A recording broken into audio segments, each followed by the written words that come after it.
नमस्कार मित्रांनो, मराठी गायडन्स या युट्यूब चॅनलवरती मी राजेंद्र फडतरे पुन्हा एकदा आपल्या सर्वांचे स्वागत करतो। तर मित्रांनो, बरेच जण आपल्याला विचारतात की आरटीआय ऍडमिशन प्रक्रिया सुरू झाली की नाही, आरटीआय ऍडमिशनचे जे फॉर्म आहेत ऑनलाईन फॉर्म ते चालू झाले की नाही, याबद्दल आपण या व्हिडिओमध्ये माहिती पाहणारच आहोत। त्याचबरोबर बरेच जण असे आहेत की त्यांना आरटीआय ऍडमिशन बद्दल अजून माहिती नाही, तर आपण त्याबद्दल थोडक्यात माहिती पाहूयात। तर मित्रांनो, आरटी म्हणजे राईट टू एज्युकेशन। ज्या खाजगी शाळा आहेत अशा खाजगी शाळांमध्ये आर्थिक दुर्बल घटकांसाठी 25% जो कोटा असतो तो राखीव ठेवला जातो आणि या 25% कोट्याद्वारे काही पालकांची लॉटरी पद्धतीने निवड केली जाते आणि त्यांची जी मुलं आहेत त्यांना पहिलीपासून ते 8वी पर्यंत जे शिक्षण आहे ते मोफत दिले जाते। ही आहे थोडक्यात आरटीई बद्दलची माहिती। तर मित्रांनो, आरटीआय ऍडमिशन कधी चालू होणार आहे याबद्दल आपण थोडक्यात माहिती पाहूया। तर मित्रांनो, आरटीआय ऍडमिशन प्रक्रिया ही चालू झालेली आहे आणि याचे जे ऑनलाईन फॉर्म आहेत ते लवकरच चालू होणार आहेत।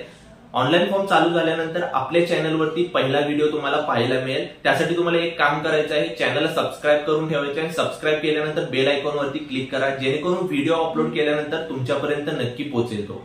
तर आता मित्रांनो, आरटीआय ऍडमिशन जर तुम्हाला करायचं असेल तर तुमच्याकडे काही डॉक्युमेंट्स असणं गरजेचं आहे। तर त्यामध्ये पहिला आहे तुमच्याकडे रहिवाशाचा प्रूफ असणं गरजेचं आहे। त्यानंतर तुम्ही जर कास्टमध्ये येत असेल तर कास्ट सर्टिफिकेट असणं गरजेचं आहे।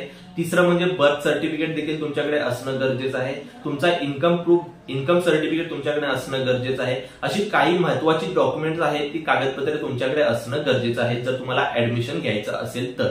आणि मित्रांनो, याचा ऑनलाईन जेव्हा फॉर्म चालू होतील तुम्हाला पहिला व्हिडिओ आपल्या चॅनलवरती पाहायला मिळेल। त्यासाठी चॅनलला सबस्क्राईब नक्की करा आणि बेल आयकॉनवरती क्लिक करायला बिलकुल विसरू नका।